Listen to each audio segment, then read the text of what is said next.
অবশেষে আজকে উদ্ধার করা হলো বালুর নিচে ডুবে যাওয়া শিশুটিকে। আজকে বিকেলের এই ভিডিওটি চলুন সবাই মিলে দেখে আসি। Please subscribe to my channel.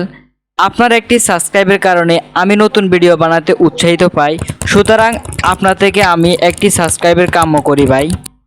আমার বস আমাকে নিয়ে আমি আমার বসকে নিয়ে বেরিয়ে গেলাম বাংলাদেশে। বাংলাদেশের আনাচে কানাচে আমাদের সামনে দিয়ে মনে হইতেছে অনেকগুলোই বেড়ি জাগ যায়।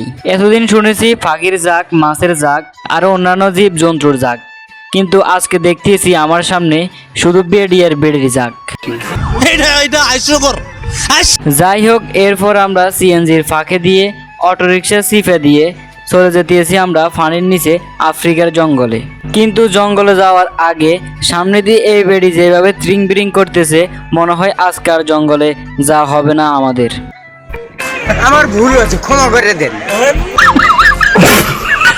কিন্তু জঙ্গলের শুরুতে ছিল অনেক বড় খাল, যেটা পার হওয়ার জন্য আমার বস এখানে তৈরি করলো আমার হাত দিয়ে বড় একটি কেরান, যেটা দিয়ে তিনি এই পাশ থেকে ওই পাশে টুপুস করে পার হয়ে আমাকে রেখে উঠে গেল জঙ্গলের পাহাড়ে।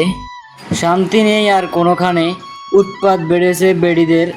আফ্রিকার জঙ্গলেও রেহাই পেল না এই বেড়িদের থেকে, তাই আমি এখন চলে যাব এই জঙ্গল ছেড়ে।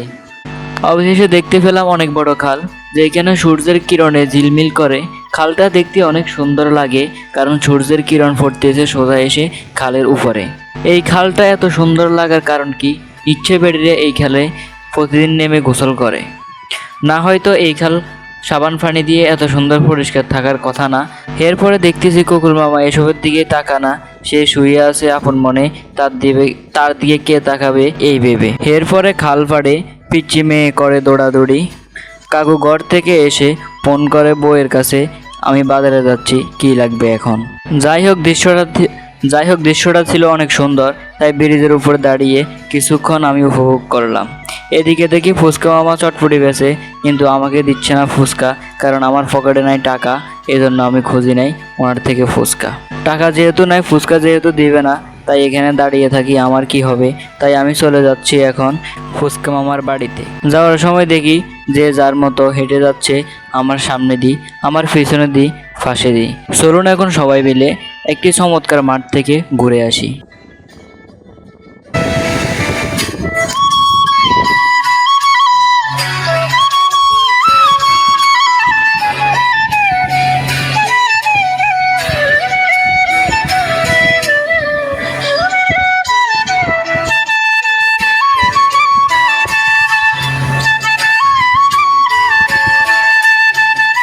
বিকেলে এই সুন্দর মাঠে কার না হাঁটতে ইচ্ছে করে।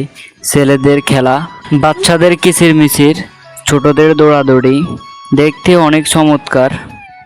তাই আমি চলে আসলাম বিকালের দৃশ্যটি উপভোগ করতে। কয়েকজন মিলে বসে এক জায়গায় খেলতেছে মার্বেল, আবার কয়েকজন খেলতেছে ফুটবল। কিছু দর্শক তা দেখতেছে আমার মতো তাকিয়ে তাকিয়ে। ওদের মার্বেল খেলা দেখে আমারও ইচ্ছে করে খেলতে, কিন্তু আমি যে পারি না এই মার্বেল খেলতে।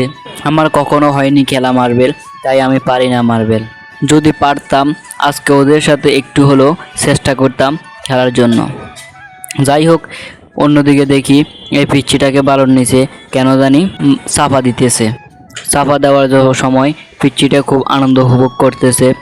কত না মধু ছিল এই চাপাটি। সবাই চেয়ে চেয়ে তাকাচ্ছে আর দেখতেছে পিচ্চির আনন্দের সাথে সবাই আনন্দ যেন ভাগ করে নিতেছে। এরপরে আজ বিকেলে পিচ্চিটাকে বালুর নিচ থেকে উদ্ধার করলো। আজকের ভিডিও এই পর্যন্ত। সবাই ভালো থাকবেন, ভালো লাগলে অবশ্যই পরবর্তী ভিডিও দেখবেন। তুই আমারে বুড়ি আঙ্গুল দেখাইছ, হে তুই আমারে চেনো, তুই আমারে বুড়ি আঙ্গুল দেখাইছ, হে তুই আমারে চেনো।